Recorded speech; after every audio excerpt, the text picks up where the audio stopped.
শুভ সন্ধ্যা বন্ধুরা, আজ হলো ৭ সেপ্টেম্বর রবিবার। আজকের সন্ধ্যার অসম তথা সমগ্র বরাক উপত্যকার বিশেষ বিশেষ খবরগুলি হলো: শ্রীভূমি জেলায় আবারও ১৬৩ ধারা জারি করা হয়েছে। জেলা প্রশাসনের পক্ষ থেকে জারি করা এক বিজ্ঞপ্তিতে জানানো হয়েছে, আইন শৃঙ্খলা পরিস্থিতি স্বাভাবিক রাখতে এই ধারা বলবৎ থাকবে। প্রশাসনের নির্দেশ অনুযায়ী বিনা অনুমতিতে ৫ বা ততোধিক ব্যক্তির সমাবেশ, মিছিল, ধরনা, সড়ক অবরোধ, মাইক ব্যবহার এবং ধারালো অস্ত্র নিয়ে চলাফেরা সম্পূর্ণ নিষিদ্ধ থাকবে। প্রশাসনের পক্ষ থেকে আরও জানানো হয়েছে, নির্দেশ অমান্যকারীদের বিরুদ্ধে কঠোর আইনানুগ ব্যবস্থা গ্রহণ করা হবে। জনস্বার্থে এবং শান্তি শৃঙ্খলা বজায় রাখতে এ পদক্ষেপ নেওয়া হয়েছে বলে প্রশাসন জানিয়েছে। পরবর্তী খবরে যাওয়ার আগে আপনার কাছে ছোট্ট একটি রিকোয়েস্ট, ভিডিওটি একটি লাইক করে চ্যানেলটি সাবস্ক্রাইব করুন এবং ফেসবুক পেজে দেখে থাকলে পেজটি ফলো করে ভিডিওটি অবশ্যই শেয়ার করুন, যাতে সঠিক তথ্যগুলো সবার কাছে পৌঁছাতে পারে। উপরাষ্ট্রপতি নির্বাচনে জোরদার লড়াই, বিরোধী প্রার্থী রেড্ডিকে সমর্থন আসাদুদ্দিন দলের। মাঝে আর মাত্র একটা দিন, আগামী মঙ্গলবার ৯ সেপ্টেম্বর উপরাষ্ট্রপতি নির্বাচন।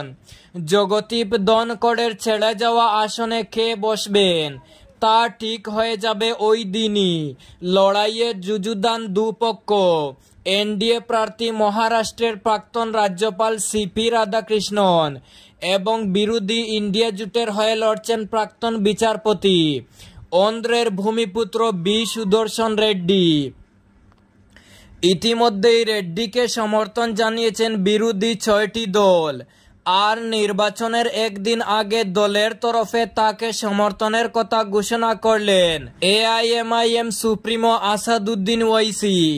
রবিবার এ নিয়ে নিজের এক্স হ্যান্ডেলে পোস্ট করেছেন তিনি। বিরোধী প্রার্থীকে সমর্থনের জন্য ওয়াইসিকে ধন্যবাদ জানিয়েছেন তেলেঙ্গানার মুখ্যমন্ত্রী রেবন্ত রেড্ডি। নির্বাচন কমিশন বৈঠক ডাকল বুধবার। দেশ জুড়ে ভোটার তালিকা ব্যাপক সংশোধনের ইঙ্গিত। বিহারের বিশেষ ভোটার তালিকা সংশোধনের বিতর্কের মধ্যেই নির্বাচন কমিশন বিরাট সিদ্ধান্ত নিয়েছে বলে সূত্র মারফত জানা গেছে।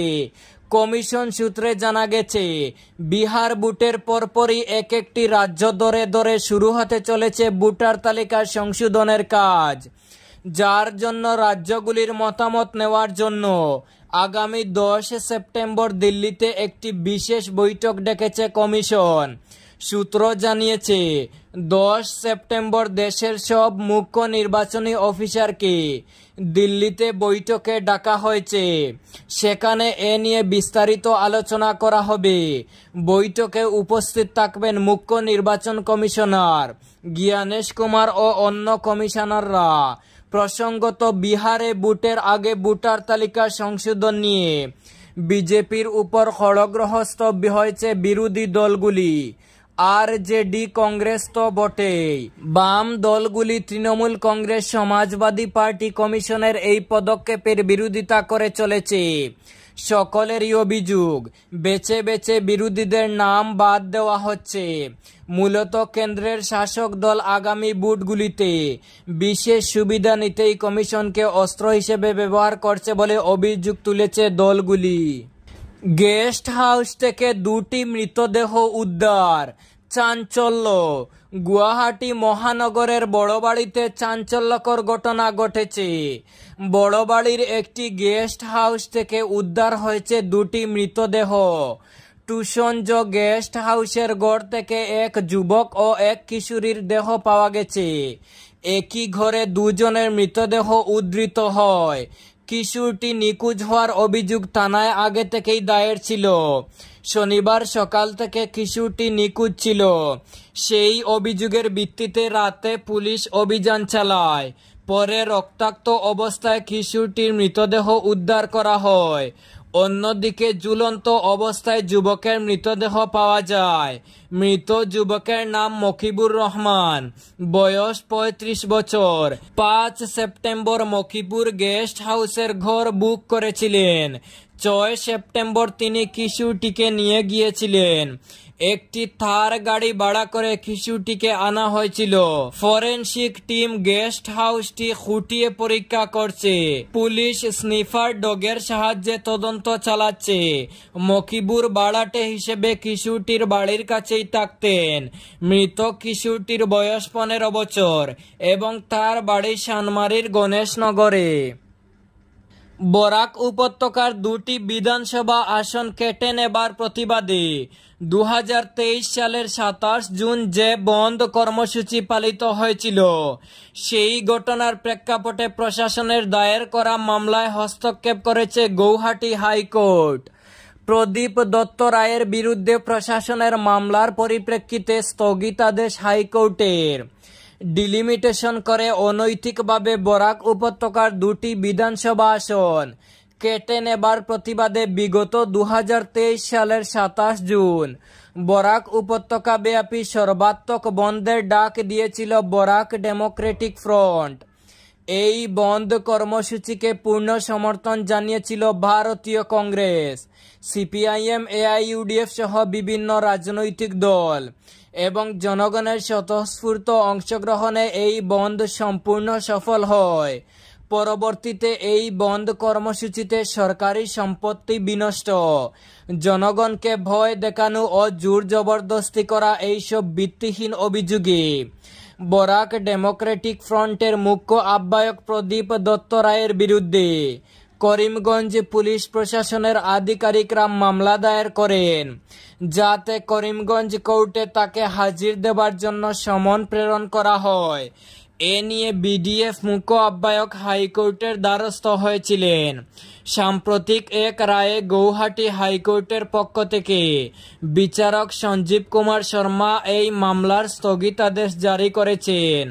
প্রদীপ দত্ত রায়ের পক্ষ থেকে এই হাইকোর্টে এই মামলার সওয়াল করেছেন জি চৌধুরী, অরিন্দম বড়ুয়া, পি গগৈ এবং এম কলিতা। প্রদীপ দত্ত রায়, যিনি নিজেও গৌহাটি হাইকোর্টের আইনজীবী, এই রায়ে সন্তোষ প্রকাশ করেছেন এবং তিনি এই রায় বিচার ব্যবস্থার স্বচ্ছতা ও দায়বদ্ধতার প্রতিফলন বলে অভিহিত করেছেন। শিববাড়ি রোড শ্রী দুর্গা সরণিতে রাস্তার কাজের ভিত্তিপ্রস্তর স্থাপন দীপায়নের। মুখ্যমন্ত্রীর নগরিয়া পক্ষীপথ নির্মাণ প্রকল্পের অধীনে রবিবার তারাপুর শিববাড়ি রোডে শ্রী দুর্গা সরণিতে রাস্তার কাজের ভিত্তিপ্রস্তর স্থাপন করলেন শিলচরের বিধায়ক দীপায়ন চক্রবর্তী।